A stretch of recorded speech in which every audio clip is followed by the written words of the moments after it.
Wake the fuck up, samurai. We have a city to burn.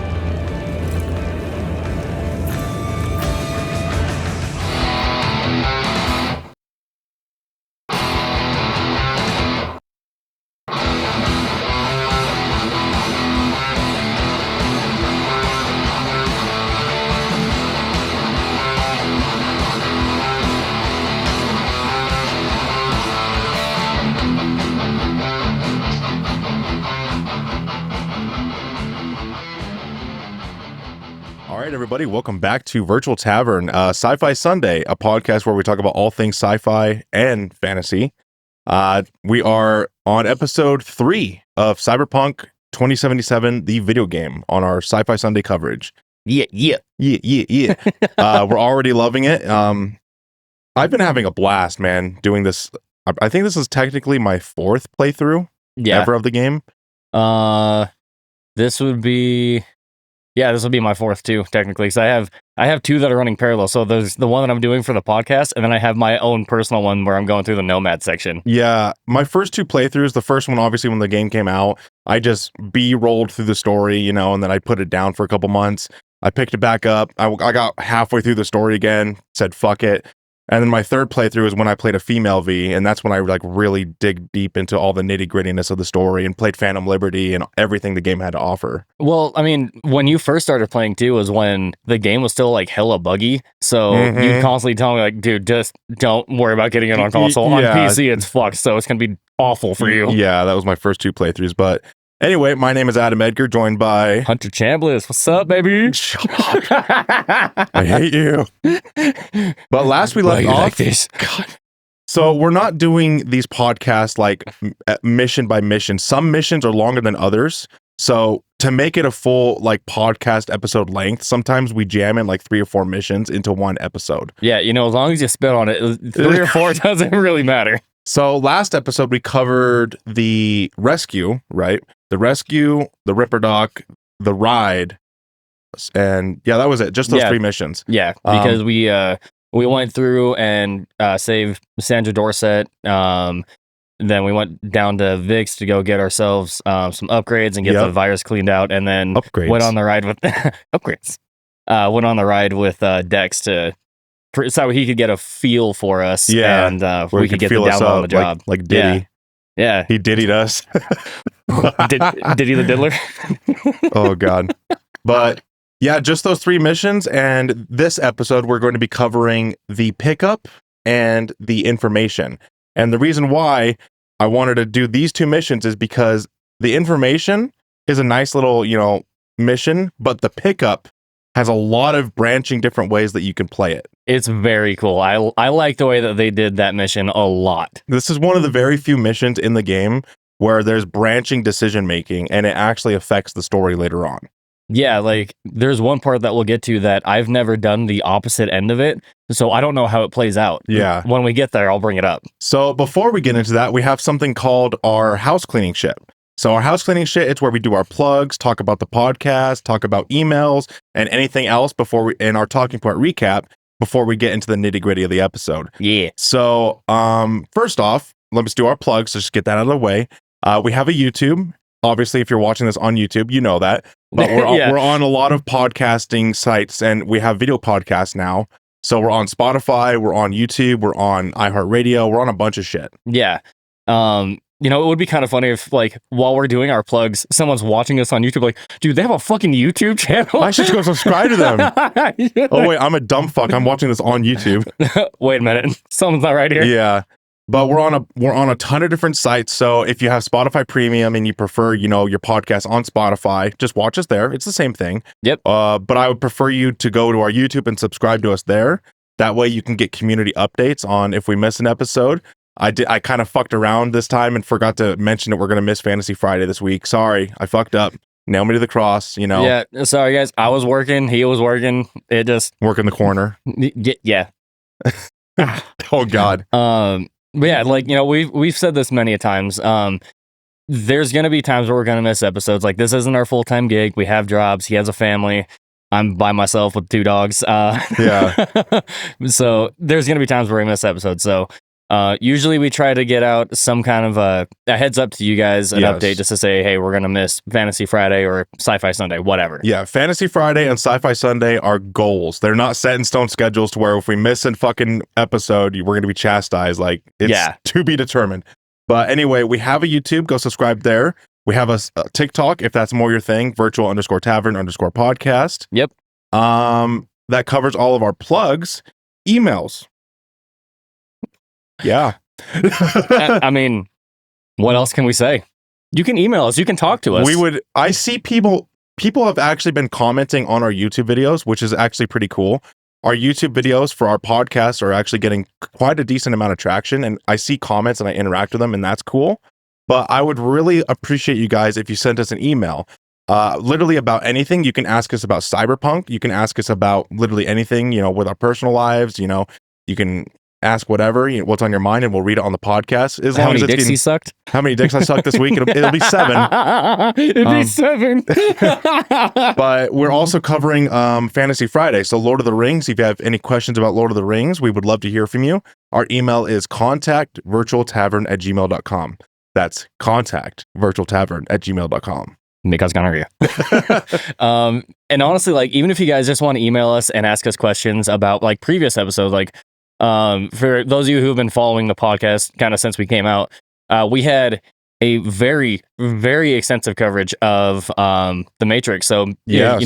If you're kind of newer to the podcast and you're going through all of our episodes and want to ask a question about that, feel free to. We'd love to be able to go back. It'd be like a little throwback. Yeah. So it'd be kind of cool. You can ask us literally anything. If it's something in our backlog of something that we've covered in the past, and you just stumbled across it, you can ask us now. We'll answer it. Yeah. So, we're not just gonna be like, dude, that was like fucking 6 months ago. Go fuck yourself. Yeah. So what was it? Talking point recaps. We have no. There's one last thing. While we didn't get an email, Hunter, we did get a listener from a new country. Oh God. Oh no. Now I get to fail at geography. I don't think I'll get this one, but I'm still going to ask you. You have 3 chances. It's Argentina. No. Damn it. If you answer correctly, I'll let you take that Venom statue behind you. I'll get Venom. But you won't fucking get it. No, I'm not gonna get it. Fucking Indonesia. Nope. Japan. You've said Japan. Why do you have such a hard on for Japan, you fucking soy boy? Ooh woo. Oh, because it's one of the first ones that comes to mind. Shut up. Oh. No, it was the Czech Republic. Oh, cool. We have a listener from the Czech Republic. I just noticed that yesterday. So whomever you are, thank you very much for listening. Yeah, thanks for checking us out. And there goes that listener. But anyway, whenever we get a new listener from a new country, I like to give you guys a shout out. So whoever you are, thank you guys for listening or watching. Yeah, we really appreciate it. It's cool to see our content being spread to so many different countries. So we really do appreciate you guys we're up joining in. We're up to like 12 countries now. Yeah, it's pretty cool. Yeah. So anyway, that is all of our house cleaning stuff. See, that only took 8 minutes. See, pretty painless. And we used lube this time. But we also still have our talking point recap. That is true. So one last thing to cap off our house cleaning stuff is we like to do something called a talking point recap. So for those of you that don't know, or new listeners or watchers, we have something called a talking point recap. It's an opportunity for us to reflect on the previous segment of whatever we're covering. So on the last episode of Cyberpunk 2077, we did the missions, the Ripper Dock, the ride, and the rescue. Hunter, my talking point recap question for you is we got to meet a lot of new characters for the very first time. Who do you think had the greatest first impression? It's really funny that that's where yours went, because I was going to do something along the same kind of line. But if I had to choose someone that made a great first impression, honestly, for me, it would probably be T-Bug. Because there's fucking sassy attitude. It's like, as soon as she gets in the conversation, you just know, okay, she's a sassy bitch. I got this. That's a character I really wish we got to see more, hang out more with, I do too. Because her sassiness gives her such a great personality, and it makes it to where you kind of engage with her more because of that. Because it's not just like, oh yeah, I'm just gonna be your typical NPC. Like, no, you feel, with the short amount of time that we get with her, you already feel like you're engaged with her. Yeah. And you have like that point of contact, I guess. Yeah, 3 points of contact. Yeah, Sorry. always. So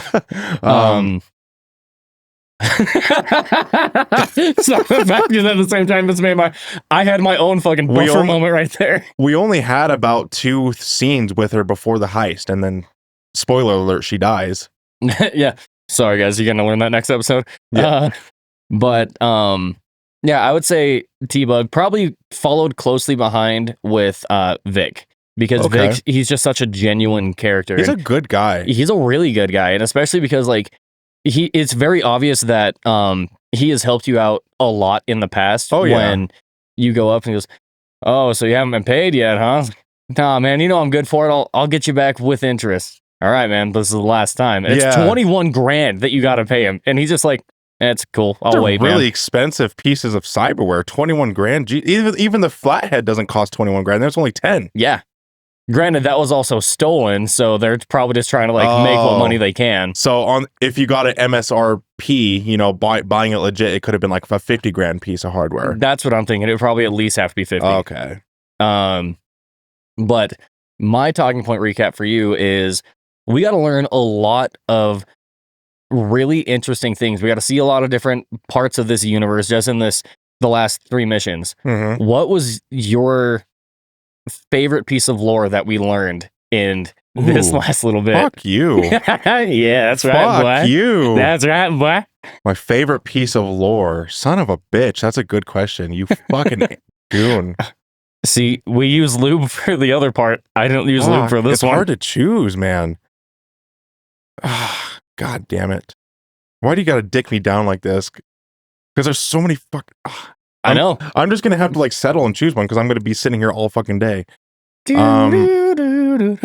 Probably just the backstory of like the Arasaka family. I think you get to learn a little bit in like the advertisements that are like you're going down the elevator in your oh yeah, the mega building where your apartment is. Yeah, when you're going down to see Jackie. Yeah, and they're talking about Yorinobu being in Night City. I think so, yeah, like how it's talking about how the Arasaka family is in town and everything.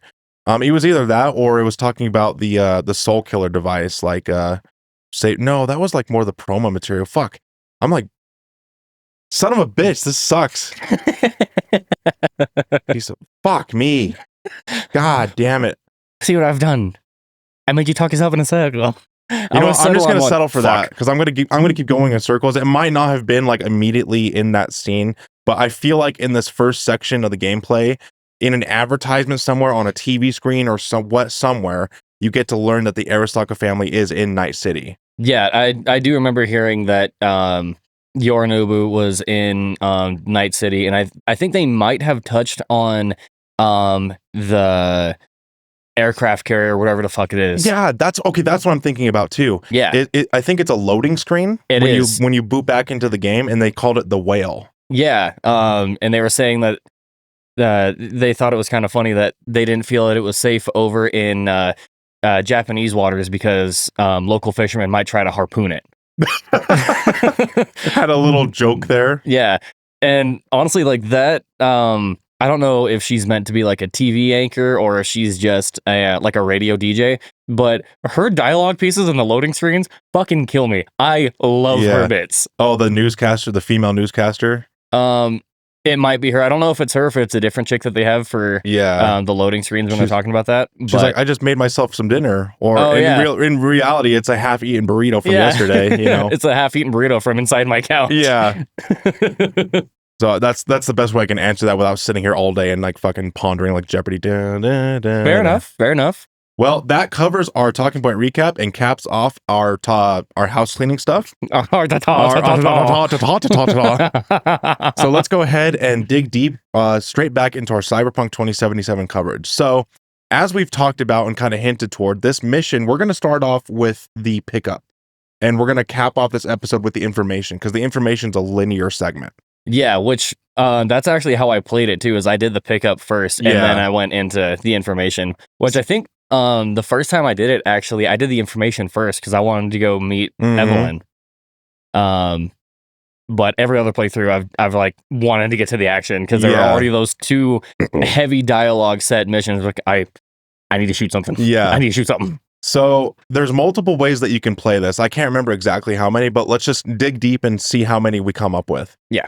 So what I did initially was, as soon as you get the quest to go to All Foods, which is where the Maelstrom gang is holded up at, it's a meat processing plant. You get an option to, and it says optional in the quest log is everything. It says call Meridith Stout. Yeah. And Meridith Stout is the Militech agent that's hunting for the bot because it's her fuck up. Yeah. And she was mentioned when you were talking to Dex. That's how you got her contact info. Yes. So you call her and she's like, how the fuck did you get this number? Yeah. And she's very aggressive, like very direct and everything. And I don't know if you did this, Hunter. I don't know how many like variations of this quest you played.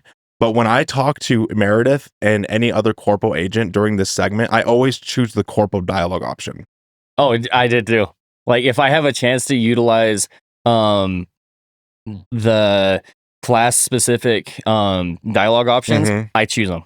Oh, pretty much 99% of the time. Yeah, like I almost always do it. If it's an option on there, I do it. Like if I'm a street kid, nomad, whatever, because that's how you get the unique dialogue pieces. Oh, okay. Because the other ones, like, you know, you could be a corpo and choose the same thing as a street kid, but if you have an option to do the corpo, might as well use the one that's unique to how you're playing. Yeah.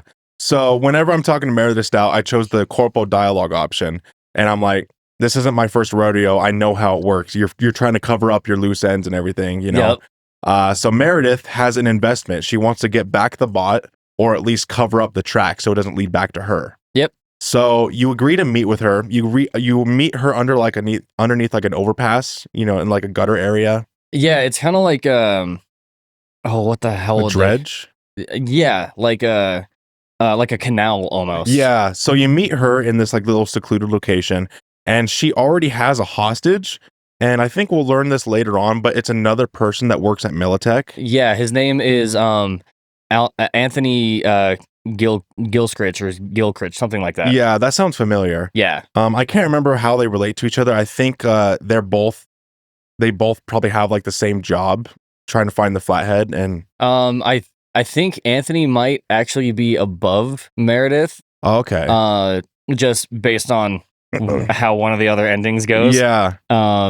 But yeah, he's tied up in the back of the Militech vehicle that they're in, because she suspects that he was a mole, and she's trying to like sniff out. That's right. She's trying to sniff out how the fuck their convoy got attacked. That's right. Yeah. Yeah. I forgot about that aspect. Is that somewhere in Militech there was a mole, and that's how they got the convoy and everything. Yep. So you reach Meridith Stout, and one of the bodyguards immediately fucking jumps you, gets you down on the ground and everything. Yep. They point guns at your head and everything, and Meridith starts questioning you, like, why the fuck should I involve you in this and everything? And this is where you can add more corporal dialogue options, like, I know the game, I know you're fucked, you better listen to me or you're dead. Yeah. And dude, like, I wish, like, obviously we're not going to have audio for the clips and stuff. As soon as I saw that, I was like, oh man, like, you know, he pulls out his personal ink and jams it into you so that way he can fucking like scan you or whatever. It's like, dude, could you at least take me out to dinner first? Yeah. Oh, I can add the audio. I just choose not to every time. I think I had myself muted because I knew that we were going to have it muted anyway because we talk over top of it. Oh, some of the times I like to let the audio bleed through if it's a very important piece of dialogue. That's fair. Yeah. So they plug into you, you know, see if you have a trace on it, if you came alone. And you and Meridith, you eventually come to an agreement. I mean, I think you actually do have a choice to say, nah, fuck this, I'm out. I didn't choose that. I've never picked that, but it is an option. You can either say, no, I'll pass, something along those lines, or you accept her offer and you take the cred chip that has their tracking virus on it. Yes. And you can have, I think it's a cool option where you're like, dude, that shit's laced. Yeah. So you can play dumb, I think, but I think it's a cool option, right? The cool being the stat that you level up to like know more about Night City and shit. I can't remember. It's cool or it's tied to one of your stats. Yeah. I did it. I just can't remember exactly how it plays out. It's either cool or tech. It's one of those two. Yeah. So you can say the option, you'd be like, dude, that shit's lace. And she'll be like, yeah, it is. As a matter of fact, you're fucking right. Yeah. So give this to them. It'll fuck up their systems and then we're square, you know? Yeah. They just want to cover up their tracks, essentially. Yeah. They want to try to cover up their tracks. And with their tracking info, what it would do is it would send out the information from Maelstrom's like database to Militech, which would also make it to where they could start to find out who their mill was and all sorts of stuff. Yes. Like it's an investigative tool, basically. Yeah. So I chose obviously to side with Meridith Stout, and you take the chip. It has like 10 grand in like, you know, falsified money that's got a backdoor hack program inside of it. Yeah. So you take that, you meet Jackie outside All Foods. You go in, you basically say, hey, I'm here to buy the flathead and everything. And all the Maelstrom guys, we haven't talked about it much, but the Maelstrom guys, they're a gang in Night City that are just borged the fuck out. You know, they're bordering on cyberpsychosis. Dude, like most of them don't even have human faces anymore. Like, for example, the current leader, Royce, literally has his eyes and nose scooped out and has... It's just a big ass cavity. Yeah. Like, it looks like a fucking monster or something, just full on, like, scooped out his face, and then they put robot pieces in it. They sucked his brains out. A little Starship Troopers reference, like, oh, they sucked his brains out. No, we're all gonna die. So you go through and you go through the complex, and eventually you meet, like, what I would consider probably the second in command, Dum Dum. Mm-hmm. And I love Dum Dum.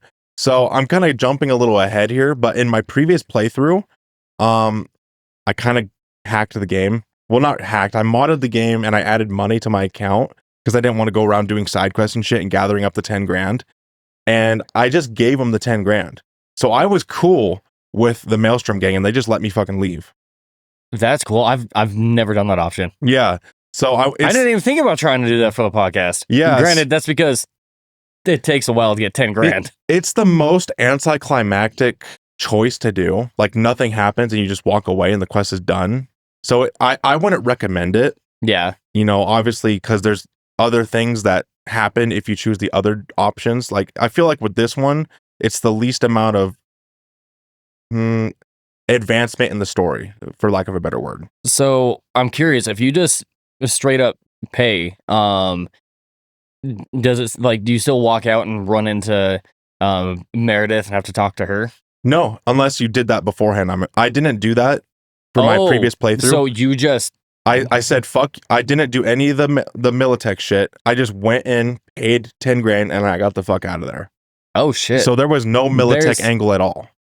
Fuck yeah, dude! That would have been the fastest fucking quest. It took ever 5 minutes. Yeah. So yeah, it was. Which I do not recommend doing because it's just boring as fuck. Like you just go in, get out. There's no dynamic to the quest. It's not interesting. Well, that and you're gonna miss out on all the XP from what happens when you do all the other options. Exactly. It just wasn't fun. I don't recommend that option. Yeah. So I mean, there are certain quests where you can do that and just pay. Like there's the one for Victor where, I don't remember if you technically completes both the Ripper Doc job and paid in full, I believe is what it is. It probably does. But it might just completely cancel out paid in full and it just doesn't exist. Yeah. So to get back onto the original option, you know, giving them the hack data chip and fucking up Maelstrom. So you walk in, and I fucked up on this. I actually had to reload a save. So you walk in, you're talking to Dum Dum, he offers you drugs. I don't think it matters whether or not you take it or not. It doesn't. I did both options. If you take it, then like your screen kind of goes green and blue on the edges and then goes away.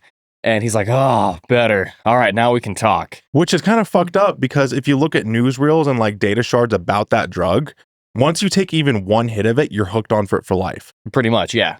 I think it's called like red glass or red sand or something like that. I can't remember, but yeah, I remember seeing and hearing things on the news about it. Yeah. So as soon as you take one hit of that shit, you're hooked on it for life. Which I get it. We're the main character. We have no fucking consequences. We have plot armor.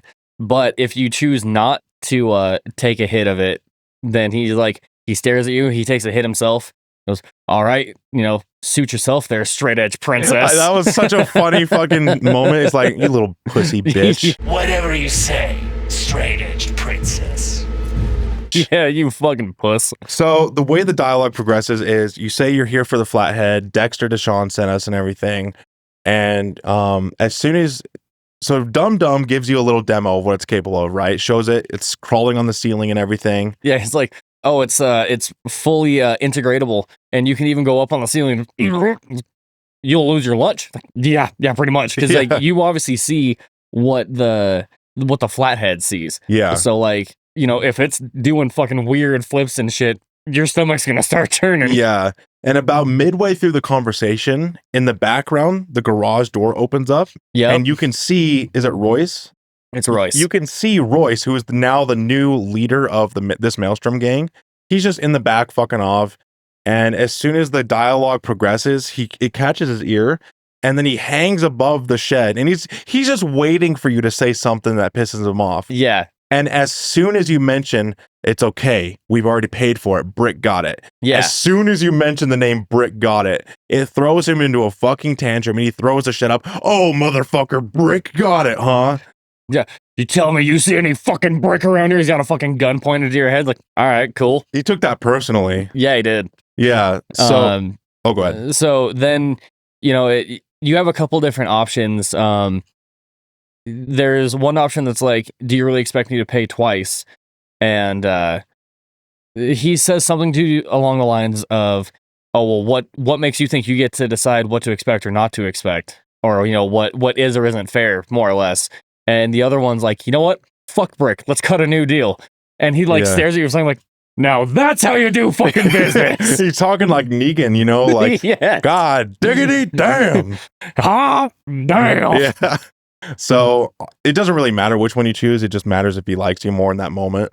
Yeah, like it just kind of, it's however you want the conversation to go. Like in the end, it doesn't matter. Yeah. It's like Linkin Park. In the end. But this is where I fucked up. So the dialogue progresses, and I had already chosen the option where I fuck them over and give them the chip. There's a option, the dialogue option opens up. Can you at least give us a discount? Oh, dude, I choose that one every time. It's fucking hilarious. And he's like, a discount? Fuck. And then he starts insulting you. Yeah. And this is where I fucked up because there's only two options. One is a strength-based choice where you can only choose if you have enough strength built up in your character. Yep. And that's take the gun from Brick, kill him, and then he's not a threat, and you just turn on Maelstrom. The other one is you draw your weapon, which is essentially the same thing, but now you have to... Did I say Brick? I think so. Okay, yeah. Royce. You draw... The other option is you draw your weapon, and in that instance, you have to fight Royce as an extra enemy in that room. Well, kind of. Like, you do still have an option. Once you draw your gun, you put it to the fucking base of his jaw. Oh, I forgot about that. Yeah.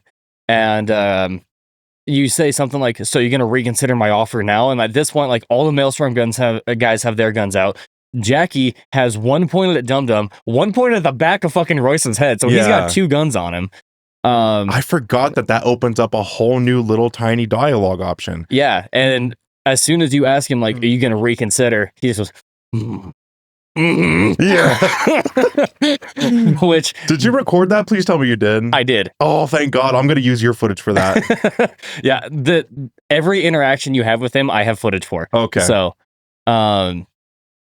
yeah, like from there, it opens it up to, you can either, you can give him the chip and not say anything. You can hand it to him and be like, hey, just so you know, that's got something on it. Or you just blow his fucking brains out. Oh, okay. So it's slightly different, but what I did is I reloaded my save because I chose the option, just kill him. Like, draw his weapon and kill him. And because I thought once that meter runs out, he's going to blow my brains out. I thought I had locked myself out of an option. So I think it does. If you let it run out, I'm pretty sure you have to fight him. We'll get into that momentarily because that's how I started mine. Well, I let it run out. And my character V says, so you're going to consider our offer? And then it opened up that menu you were talking about where you can give him the shard that's right. It's a more passive approach. I did do that. I forgot. Yeah, that's what I did the second time, because the first time I panicked because I thought, oh fuck, I'm about to die. Yeah. As that meter's going down and down, you only have two options. So I chose the one where you just take his gun and fucking kill him. And that starts the ending where you just fight your way out. Yep. You take the flathead. Militech's not really involved. You fight Maelstrom as you go out. It's kind of boring. I need a weapon. I think that's the option that most people choose. Yeah. Is because Royce and Dum Dum and Maelstrom are so aggressive and so off-putting and such in-your-face offensive. Most of the time, I think most players choose the aggressive option of conflict. Yeah. And I mean, what is kind of cool about it is whether you decide to kill Royce or not, it changes the ending. There are a couple different endings, like as far as like the very end fight. Yeah. There are, I think, 3 different options for that. A few of the choices that you make do go to the same routes. Yes. But it can make things kind of easier depending on how you play it. Yeah. So we'll try to keep this, concise, but there's so many endings and we want to talk about it while we're there. So what I did for this one, I reloaded my save because I fucked up and I got Maelstrom angry and I had to fight my way out. So I was like, I don't want to do that. I've done that several times before. I want to do something different. So I reloaded my save. I let him insult me, let the bar run out. I gave him the shard and I told him that it was bugged. Yeah. And, Royce walks over to one of his net runners, hands him the thing, like, check it. And he's sitting there scanning, like, holy fuck. He's like, dude, we dodged a bullet on that one. Yeah, like, holy shit. And he starts just talking really fast about how there's a bug. They could have done this, they could have done that. Mm-hmm. And Royce kind of looks over at you. And, I mean, there's not really a fucking facial expression, but the feel of it's kind of like he's showing some sign of respect for you. Yeah. He keeps walking across the room and then finally goes, you know what? Just grab your gear and get the fuck out of my factory. And you know what? Next time, it's something about when you get Dick's dick out of your mouth. Yeah. I don't remember exactly how the dialogue option goes. I just remember that he mentions Dexter is basically fucking your face. Yeah. So after he says that, like, all the fucking Maelstrom guys start laughing, and you or Jackie, one of the two, calls him an asshole, and you grab the shit, and that's when alarms and stuff start going off because Militech is bum rushing the place. Yeah, so what ended up happening is Meridith Stout panicked and basically pressed the red button, like, everybody go, like a SWAT team. Yeah. She didn't want to, like, the reason that she had Anthony in the back of the car was that she was trying to do everything, like, under the radar. She wanted to have it to where it was going to be secretive, whatever. And she got impatient. Yeah, she panicked, hit the button, and called in Anthony as well as everybody else to go fucking fix her issue. Like, she couldn't just make it seem like everything was fine and dandy for corporate. Yeah, so in this option, you don't have to fight Maelstrom. Maelstrom actually fights with you, but the whole base is under attack by Militech. Yeah. And you fight Militech soldiers, and if I remember right, there's an hunter. Did it say in your quest log, optional, rescue Brick? So it doesn't pop up. What you have to do first, it doesn't pop up by itself, I should say. It's like the second room that you go in, once you drop down from the conveyor belt, more or less. Yes. You'll find a room that's locked, and that's where Brick's yelling at you, like, hey, help me. And you have to go to a laptop, figure out the code, which is in one of the emails. For those of you that need help, it's 9691. You go and punch it in, and then as soon as you walk in there, like, Brick's like, oh, thank God. He has a mine that's just aimed right at it. It's just like, dude, if I move, I'm gonna fucking blow up. Yeah. So I have something funny to share about that. I had originally done the whole quest, and I guess I failed it because I couldn't find him. I reloaded it, and I was looking for him, and I couldn't hear anything, and I eventually go across a counter, and I find a detonator, and I'm like, okay, maybe this Did you fucking push it? Maybe this is how I find him. So I grab the detonator, and I don't know where he's at. I'm like, all right, maybe this will progress the story. I hit the detonator. Oh, fuck, I hear an explosion, and then I just hear Jackie. Brick was a goon anyway. Like, I just killed Brick. I was trying to free him. Dude, I did the same thing my first playthrough. I was like, oh, cool, there's a detonator. What's this do? Click. Yeah, it fucking kills him. So I reloaded my save, obviously, because I wanted, for this playthrough, I wanted to save Brick and see how that affects the story. Because Have you never saved him before? No, because Interesting. I've always saved him, which is Really? the point that I was going to bring up. I've always saved Brick. I don't know what happens when you don't do it. So if you don't save Brick, which I'm assuming because that's all I've done in the past, like my previous playthrough when I played a female V, I gave him the money and then Maelstrom was cool with me. They let me go. So Dum Dum and Royce were alive in my playthrough after that mission. Interesting. So I can't remember where or what mission it was tied to, but at a nightclub later on in your playthrough, you get to meet them. It's when you're trying to get everybody together for the show with Carrie, because his old bass, God. yeah, his bass player or whatever is doing an interview with him. So that's where you meet Brick instead of Dum Dum and Royce? Yeah. So it's at the same spot in the story. It's at the same spot. Oh my God. That makes so much more sense. So in my playthrough, Dum Dum and Royce were alive in that little nightclub area. Yeah. So in your playthrough, it's Brick. Okay, it's Brick. Okay, so I don't want to know anymore. I think I've already spoiled it for you, but anyway. Well, that's kind of what I figured would happen, but as far as like the interaction, how it transpires, that I don't know. Okay. So we'll save that for when we come across that naturally in the story. That's gonna take a while. Yeah. That's like Act 3.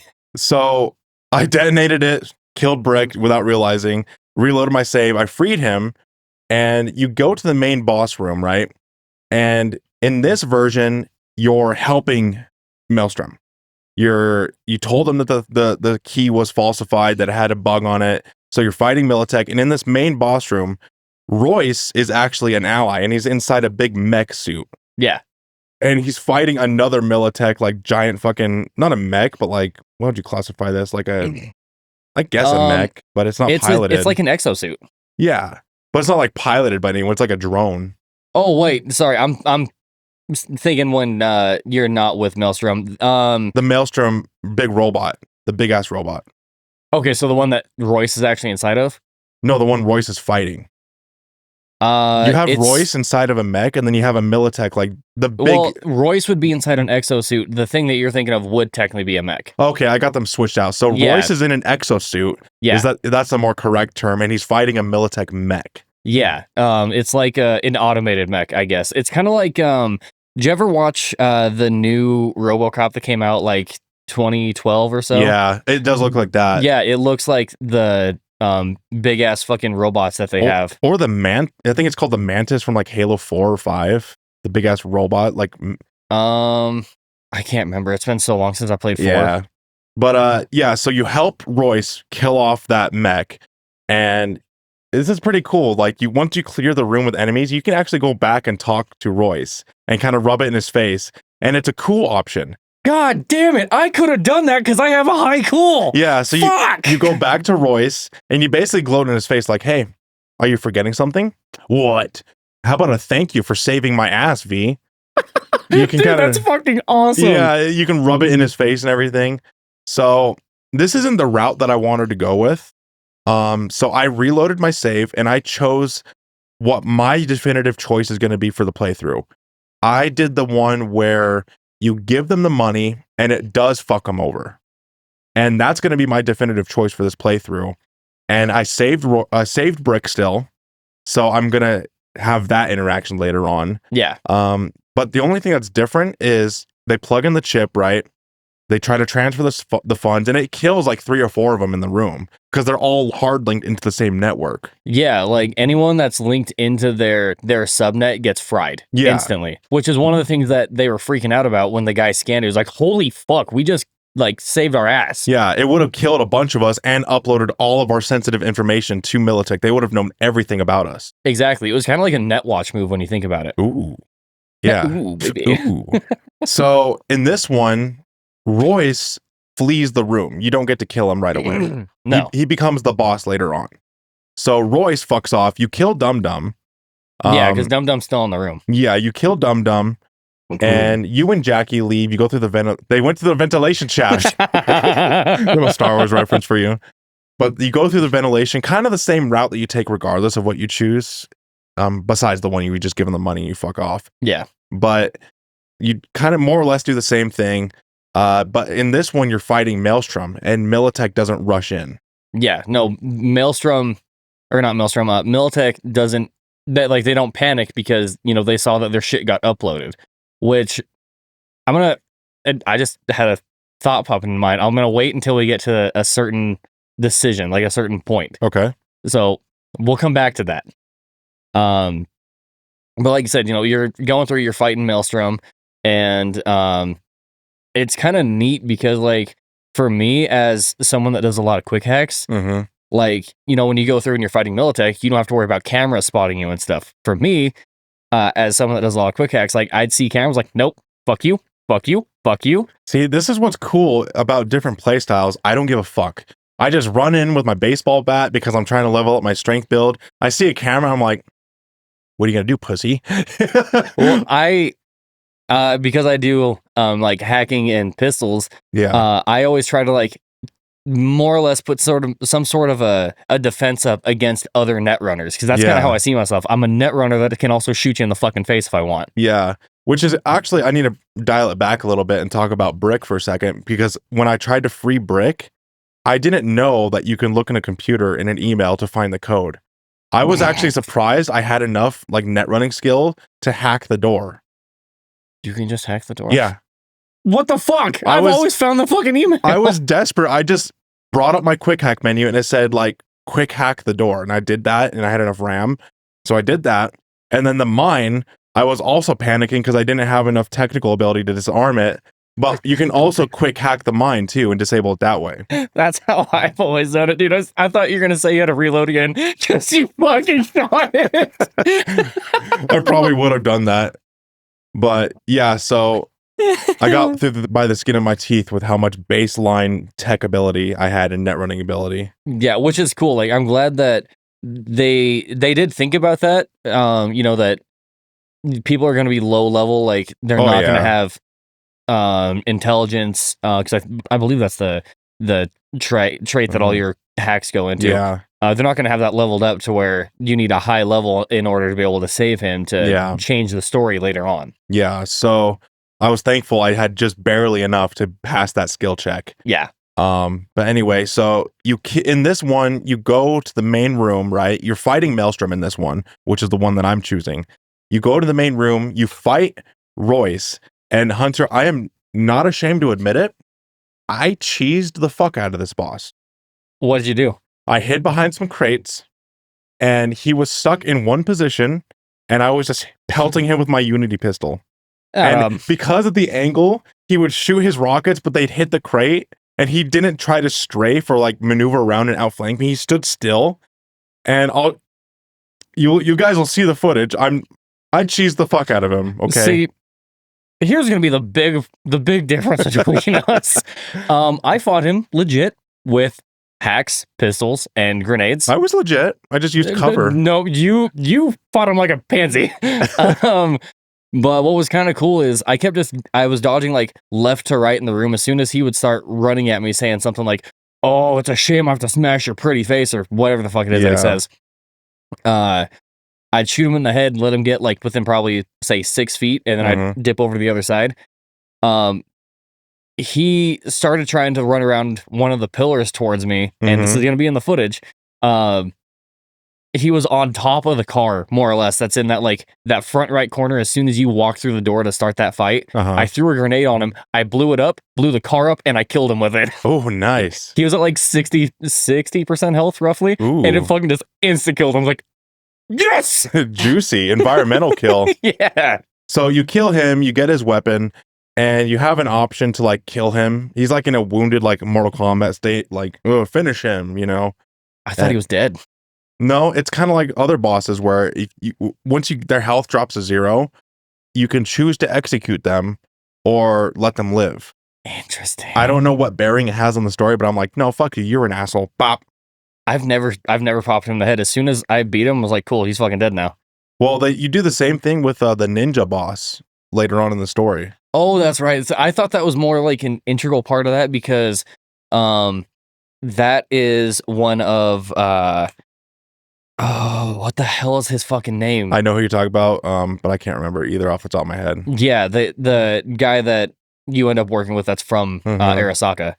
But that was one of his close friends. So I thought that it was an option given to you because he like more or less asks you to Spare his life. Spare his life. Yeah. But you no matter what you do, it doesn't really impact it. No. I think you just get more brownie points with him. Yeah, basically. But that's really cool. Takamura. Takamura. Yes. I knew that shit was gonna come to me. But you also usually call him like Boro or some bullshit. Yeah. So I chose to kill Royce. I don't know what impact it has on the story, if any. I leave the building, and in this one, I forgot to mention that in the one where what was the one where you side with Maelstrom, when you leave the building, it's that other guy that was getting beat the fuck up. Yeah, it's Anthony. So in this one, it's Meridith Stout. Yep. So the reason why I chose this ending is because I need to figure out how to do it, but you can actually sleep with her. So I can tell you exactly how to do it. You did it with her ending, right? Like she talked to you and everything.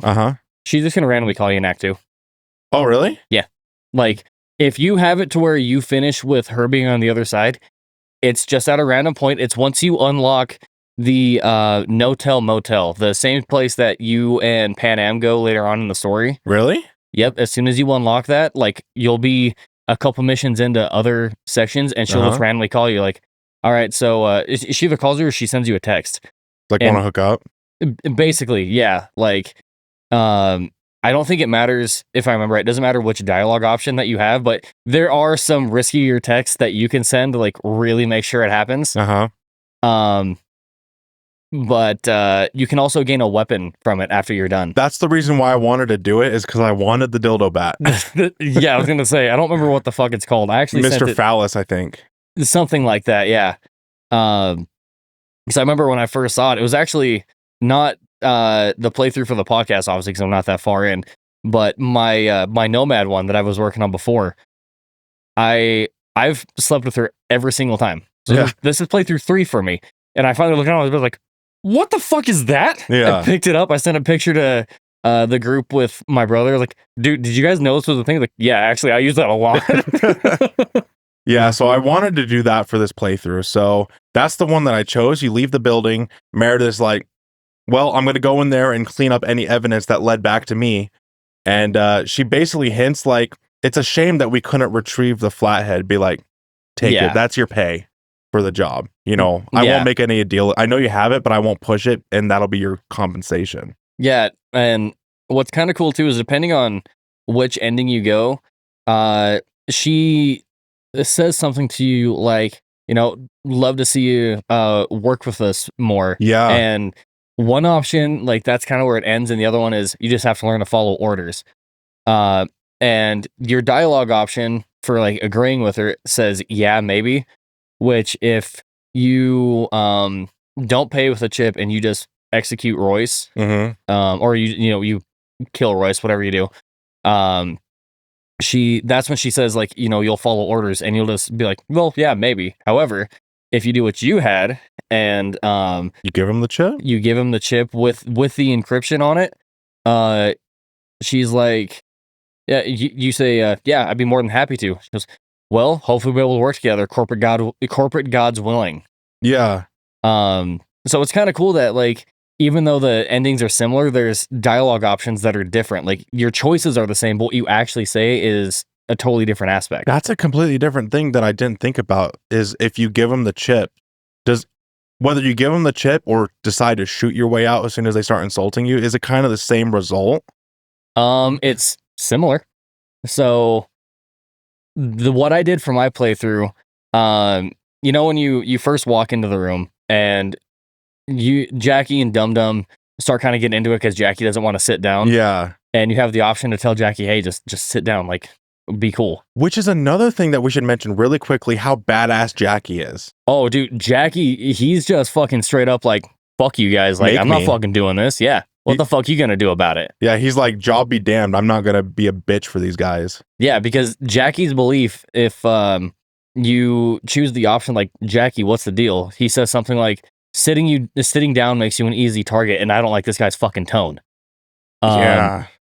But for me, I let the timer run out, which V, as soon as that timer runs out, I was like, you know what, Jackie, you're right. Let's fucking scrap these guys. What? You just start fighting immediately. I love that. It's so badass, dude. Like, you don't fucking talk at all. You just get up, you start shooting everybody. Royce fucking takes off from the room where you see him open up the garage door. Yeah.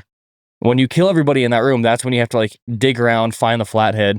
And from there, it's kind of linear to when you hit him with the encrypted chip card, like you go through, you fight Royce, whatever. Yeah.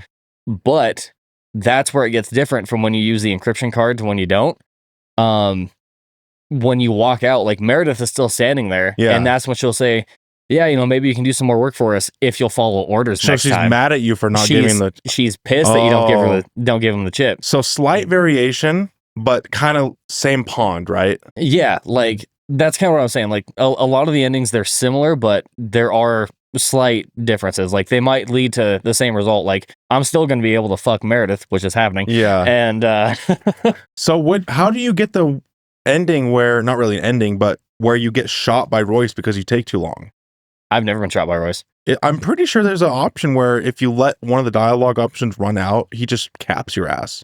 I mean, if it's a thing, I don't know, because like there's the one that you said where you know, he's just talking mad shit about Dex, like, oh yeah, the big fat whatever fucking up everybody in Pacifica. It might have been when you very first meet him, that first dialogue option. If you let that run out, I think he kills you. Oh, when he like walks up and his fucking gun's already in your face? Yeah, so who the fuck are you, you know? Okay, yeah, I've never let that one run out, so I'm not entirely positive. I think that's the one where he kills you. Okay, yeah, no, that one, I've always either chosen to be like, do you really expect me to pay twice, or you know, fuck brick, let's make a new deal. If you ask him for a discount, does he actually give you a discount? No. No, he's just like, fuck, are you fucking kidding me? This fucking guy. And it goes back to, you've never said who you're working for. How do we know that you are who you are? Right. So it just kind of adds more dialogue to it. Yeah. Kind of makes the scene a little bit bigger. I think I did that too. I just couldn't remember. But yeah. So it does just kind of circle back to where everything else is, which makes sense. You know, they got to have it to where you still have your choices of give them a warning, don't say anything about the encrypted chip, or fucking pull your weapon on Royce. So let's go through this really quickly and we'll end it right here and we'll get to the other mission because we spent quite a while on this. Let's go through and see how many different ways you can play this quest. First one, you, like me, you cheat and get the money directly, or you do quests and everything. You just pay them the 10K, which is, I think, the most anticlimactic way to play this quest. Yeah, it's very like passive and boring. You walk in, give them the money, walk out. Nothing happens. Number 2 is you talk to Meridith and she gives you the chip. You inform Maelstrom that the chip is bugged, so you side with Maelstrom. Yep. And that's option number 2. Option number 3 is you give him the chip, tell him it's hacked. Wait, I forgot. Maelstrom's still outside, right? Even if you tell him the chip is bugged? Or not Maelstrom, sorry. Militech is still outside, even if you tell him the chip is bugged and it's the other white guy? Oh, fuck. Yes, so if you tell them the... Fuck, I don't remember now. Yes, okay, I remember. So if you tell them that the chip is bugged, you're screwing over Meridith. And Meridith presses the button. Yes, that's when she panics. Sends the troops in, panics. And that's when you leave the building, the Militech person that you talk with is the other guy, Adam, right? Adam something? Anthony, sorry. And in that version, Meridith Stout dies, if I remember correctly. It's never implicitly stated, but you don't ever see her again. You find her body. See, I literally only played through long enough to be able to get to the endings and get like the footage recorded for it. I've never done it, and I didn't do it this playthrough, but somewhere underwater, you can find her body, Mafia's fucking style, with her fucking legs tied to like a cinder block, and her head is shaved, and she's drowned underwater. Holy shit. Yeah. That's actually kind of badass. Yeah. I think that's the ending where she panics and she fucks herself and the other guy takes control.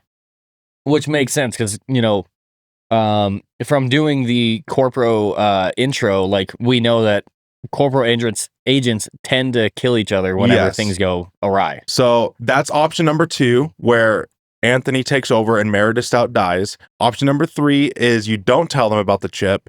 You fight Maelstrom and Militech is at the outside, right? They don't help you. No, they're just waiting for you to get back out. So that's option number 3 is have Meridith Stout still alive. You have to fight Maelstrom as you're coming out. And option number 4 is you just say fuck it and kill Maelstrom without involving Militech at all. Yeah. I mean, technically there are a couple others too. So you have those 4, right? Right. Like if, let's say for me, because like I've always talked to Meridith, so she's always waiting for me outside. You have the option to still like just start the fight right from the beginning, like right off rip.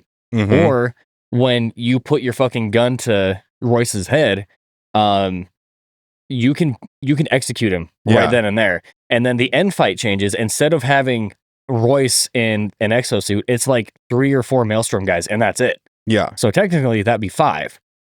There's main ones with slight variations, Yes. I would consider.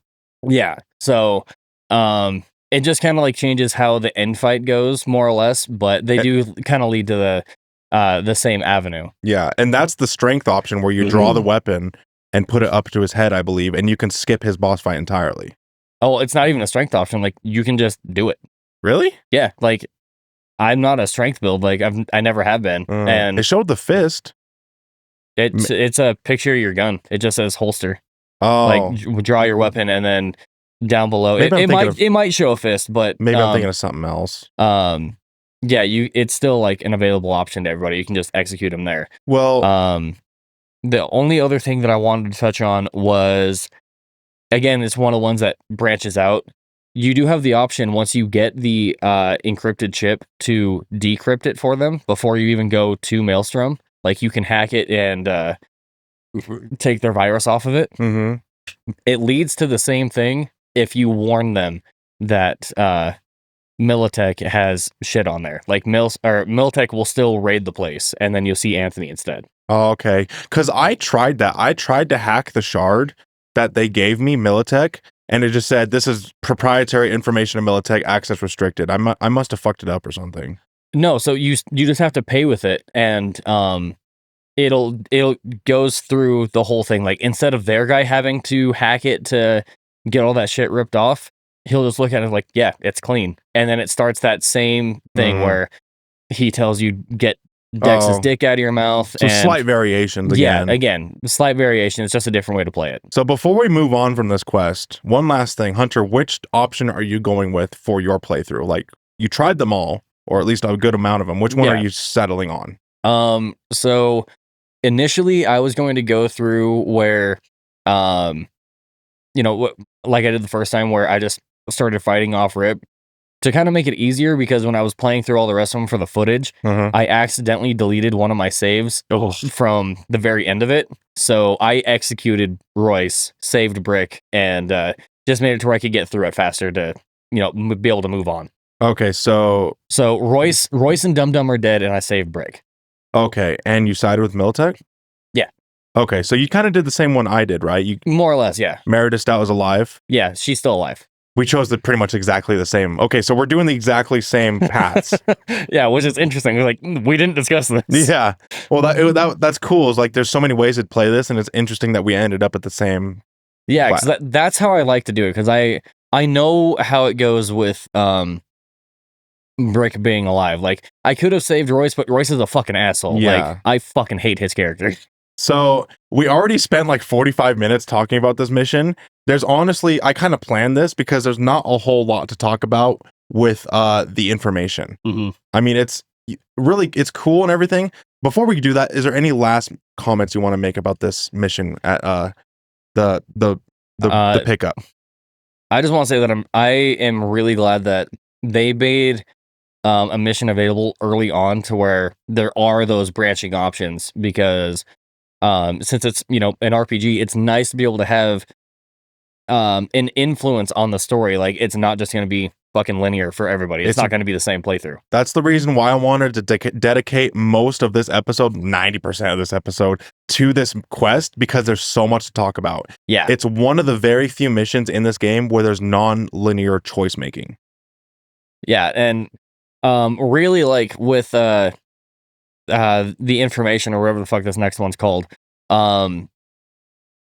really, like, the only real crucial parts about it, I mean, you do learn how to use the BD software and all that. Yeah. But for me, like, the main thing that I got out of it is just all the different innuendos I can make. Like, when I was fucking recording it and something would say something, I was like, look over the camera, raise my eyebrows a little bit, and go back to what I was doing. All right, so we'll stop talking about the pickup and we'll talk about the information briefly, because this episode's already an hour long. I don't want it to be an hour and a half. So the information, you go to Lizzie's bar towards the nighttime, very scenic location. You know, this is where, as a corpo, you get fucked over. Yeah. So you've already been here before. You can actually make a comment, be like, I've been here before. It's yeah. Like, really? I made that option too, and it was like, oh, I don't recognize you. That's because I didn't go through the front door. Yeah, saying like, oh, I used to be a hotshot corpo back in the day. So you go through the front door, past the bouncers and everything. You talk to the bartender. I can't remember his name, but he's a cool bartender. And you basically try to get the information. I'm looking for Lizzie or whatever. No, I'm looking for Evelyn Parker. Sorry. Yeah. The bar's called Lizzie's. I'm looking for Evelyn Parker. Evelyn Parker is the person that set up the job. Yeah. And if you pay attention, when you start walking up to the bartender, Evelyn and Judy are to the left of him. They're already there. They're right there. Yeah. And as soon as you start talking about the job, Judy leaves. Yep. Because she knows, like, all right, I'll meet you in a second. I know you're going to come down to the basement. Yeah. Come down to the basement. Get me some NyQuil. But this is a very cinematic moment. Like, probably one of the scenes that was heavily advertised in the marketing of this game, where Evelyn Parker comes over to the counter and says, I know you've been looking for me. I've been waiting for you. Yeah. And it's very cinematic with the lighting and the club music and like the atmosphere, you know, very cinematic shot. And one cool thing about this too is as soon as she walks over, is like, the bartender's name is Mateo. Is like, it's fine, Mateo. Like, I've been waiting for this one.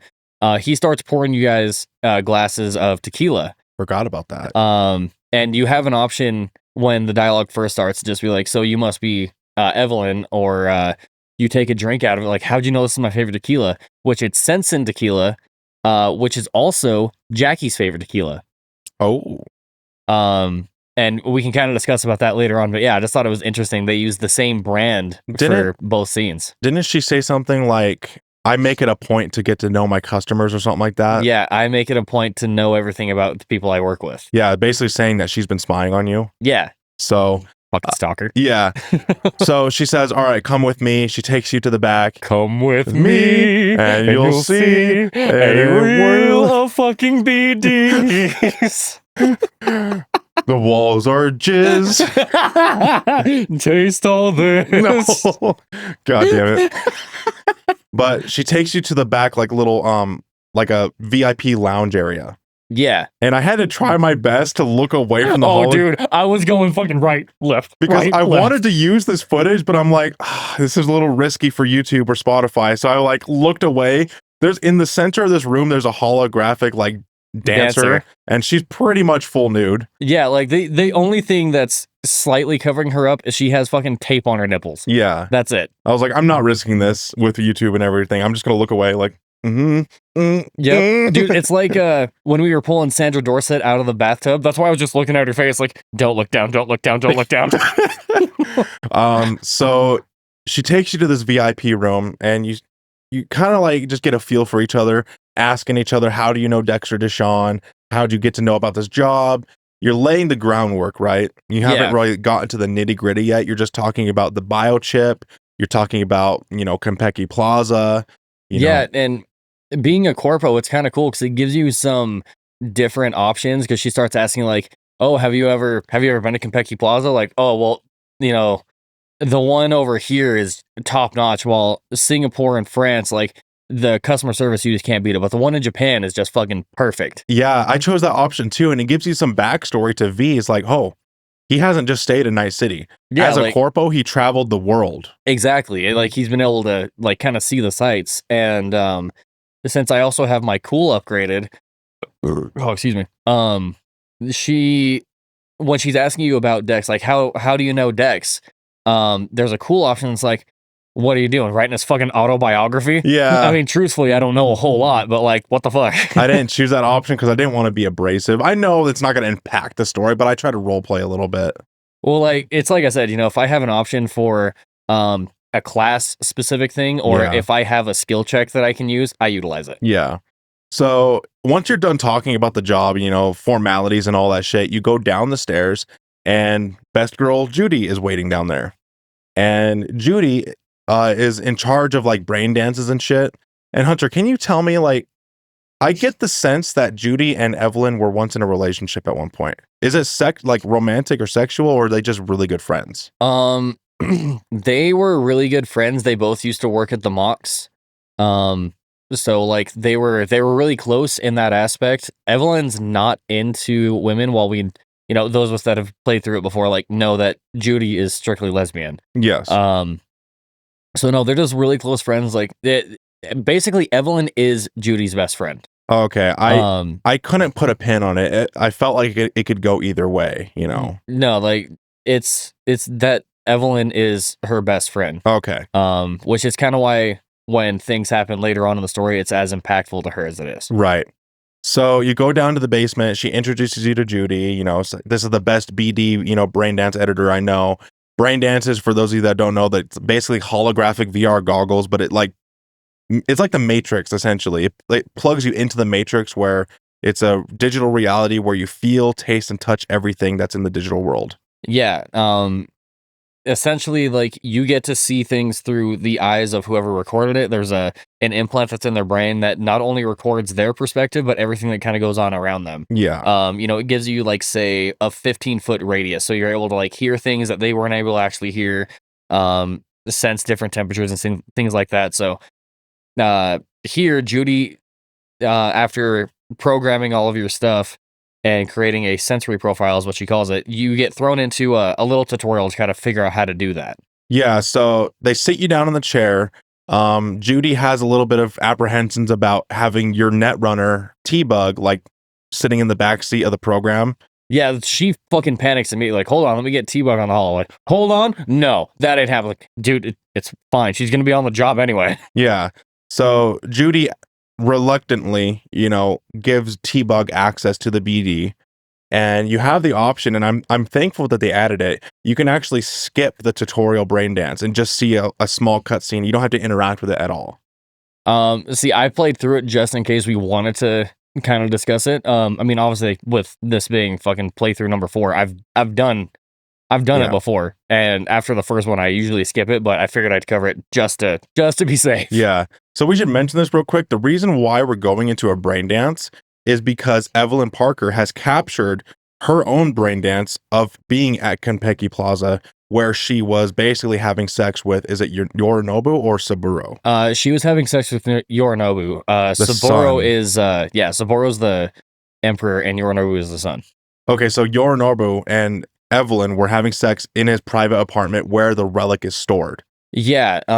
So Evelyn still works as a Mox, which is essentially like it's an escort where they have I can't remember what the implant itself is called, but it takes over, and the user doesn't actually remember anything that goes on once the implant takes over, but it's to help like personalize sexual experiences for everybody. You're called a doll. Yeah. It turns your consciousness off, and it turns like autopilot on. Yeah, exactly. So you start running a program basically. Yeah. And when you're actually at the Mox, you have to set up a profile of like what you're into, like and from there you can select a doll for whichever route you go. Heads up, Angel is the guy. Angel's the guy. I fucked up the first time, dude. I was so pissed. Yeah. But yeah, so you get to like personalize it for you, and since you have to scan your data link, they pull information to like get your name and some basic info from you to help like make the experience better. Yeah. Anyways, but yeah, so Evelyn goes to Yorinobu's his private suite. Yeah, his suite to go have relations, and we get to meet the scariest motherfucker that's in this universe, and that's Adam Smasher. You look like a cut of fuckable meats, are you? Yeah, you walk through the door and you're like, I felt her fear. It's like, God damn. Yeah, like I felt her fear, but she got it under control really fast. Yeah.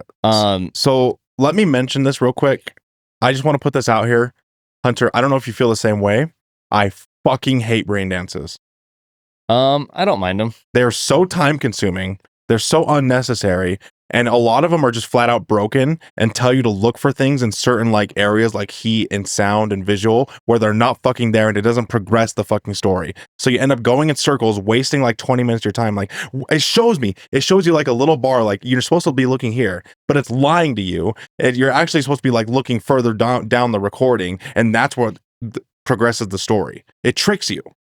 Well, if you go through and you do all of the different markers, because there are only certain ones that will make it to where you can actually leave the brain dance, you get achievements for it. So like, it's more so for like completionists. I just think it could have been handled in such a better way, because especially my first few playthroughs where I didn't know what I was looking for, I wasted like 30, 40 fucking minutes on these segments sometimes.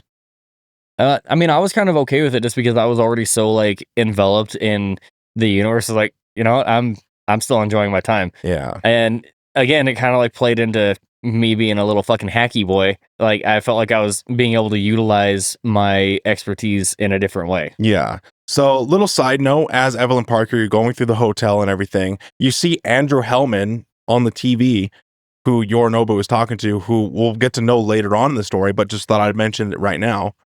He's like the German guy that you talk to about the relic later on in the story. Oh yeah. Oh yeah. God damn. But as you're unveiling the brain dance and everything, you see where the cold storage is for the relic. It's in this random ass corner of the hotel. Yeah, if you're walking through the front door, it's in the back left section. Yeah. Also something to mention, scan his weapon and you'll find it probably later on when you go to the hotel. Do not forget his fucking gun. Yeah. And another cool thing to mention is when you're first talking to Evelyn before you go down to Judy's place, Evelyn mentioned that he doesn't have any security guards because he thinks that they're all working for his father. Because, like, you know, he's kind of already betrayed him. One, because he stole the relic, which is the only reason why this whole thing is possible. But the real reason that he was able to do that is because obviously Adam Smasher is like his private bodyguard. He doesn't need everybody fucking else. He has a fucking army. In one dude. Yeah, he's got the Terminator. Yeah. So. Oh, yeah, I'll be back. I'm gonna fuck shit up. So the brain dance, it's a lot of fluff and filler, but the basic gist of it is you find out where the relic is stored in the hotel. Yeah. In that room. So you leave the brain dance and you talk to Judy one last time and everything, and you leave the room, and that's where you get to go talk to Evelyn Parker for one last time. And that's where she brings up the idea of fucking over Dexter Deshawn and cutting him out. Have you ever done that option? Yes, but it has no impact on the story whatsoever. Interesting. Okay. I've never done it. I've always informed Dexter. I didn't even inform Dexter. I just kind of played it neutral because I knew, like, because we know that the heist goes to shit, it doesn't matter at all anyway. Yeah. I think it just unlocks a different dialogue option with Dexter, but you know, it's not like he doesn't shoot you in the head because you didn't rat him out or didn't sell him out. Yeah. Which that would have been cool is if you told Dexter that Evelyn was trying to cut him out and betray him, that he doesn't shoot you in the head and maybe Evelyn does it. Yeah. Like, you fucking bitch. Yeah.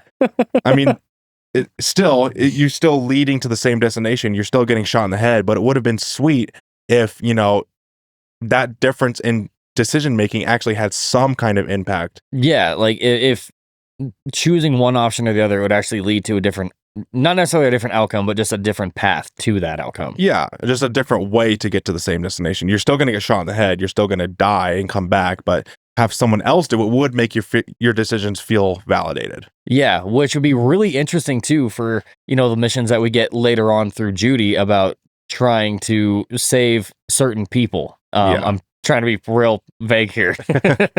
But I don't think there's anything else to say. You leave the building, and you basically, Evelyn says, "Come to Afterlife," right? Or no, that's when you leave the building and you get a text message saying we're going to meet at Afterlife. You talk to Dexter Deshawn. Yeah. And I mean, really, that's kind of where that quest ends. Like you just leave the bar, you get a text saying, "Hey, we'll be over at the Afterlife," and that's where you can kind of decide to either start doing that or do like the police scanner missions, which is kind of going to be my playthrough. Some side quests. Yeah, I'm going to do a little bit of like the non-essential side quests. Like I know that there are certain police scanner missions that will lead you to other missions. I can't remember exactly what they're called. But you'll find like different things. Like there's one that leads you to a van that's in the river that has some dialogue to it. But if it's just something about go in and clear the enemies, like I'm just going to do that on my own to help level up my characters. So that way we can start to see a drastic variation in our styles. I know you're more melee, but like I want to be able to have it to where I can show exactly how I like to play. Yes, as these episodes progress, you'll see more of our play styles differentiate as we level up and everything. Yeah. So this episode's already an hour and 15 minutes long. Yes. I don't really have anything else to say about these two missions. Hunter, do you? No, I feel like we covered everything pretty well. We went balls deep on this one. Yeah, dude, and I'm so excited for when we get into the heist, because the heist, just so you guys are aware, it's gonna be like an hour and a half long. Yeah, so the heist in and of itself is the last mission of Act 1. That mission is gonna take us at least a whole episode. If not, we might have to break it up into 2 episodes, depending on how far we get. Yeah, no shit. It's a very long mission. There's a lot to talk about in it, so just be prepared. It might be a long one, or it might be broken up into 2 sections, and you guys are just gonna have to fucking wait a week for part 2. So we'll see how that comes out and how that pans out. But anyway, this has been episode 3 of our Cyberpunk 2077 coverage. This has been a banger of an episode. I had a blast playing this earlier today. I love this mission. I love the atmosphere of, even though the information quest is a little linear and bland, I like the atmosphere of the bar. Yeah. But I don't have anything else to say. I love it. Excited for next week or whenever we get to the heist mission. That being said, we're already way over an hour. So my name is Adam Edgar. And I am Hunter Chambliss. And we will catch you guys hopefully on the next Sci-Fi Sunday next week. Ka-chow. Bye. I don't know. A happier ending for everyone involved. Here, for folks like us, wrong city, wrong people. A thing of beauty, I know, will never fade away. What you did to me, I know. Said what you had to say, but a thing of beauty. Goodbye, V. And never stop fighting. Will never